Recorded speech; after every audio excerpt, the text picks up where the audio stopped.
The health crisis we are facing is stressing the need for advanced textile materials, many of which are manufactured in Catalonia. En aquests últims anys ens hem especialitzat en la fabricació de teixits d'altes prestacions, a mida de les especificacions que ens marquen els nostres clients.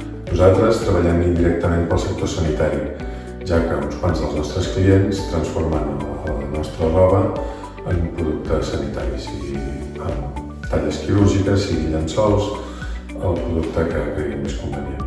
Amb aquesta crisi del Covid ens hem trobat que hem de reorganitzar gairebé a diari la nostra producció i els nostres recursos humans, perquè ens trobem que tenim clients que necessiten teixits amb immediatesa i d'altres que han frenat en sec les comandes.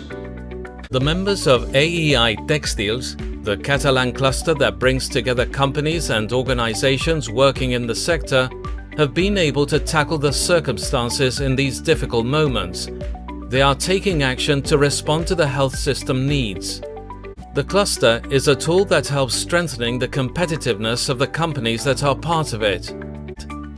AEI Textiles works to support its members, especially when they are facing new challenges.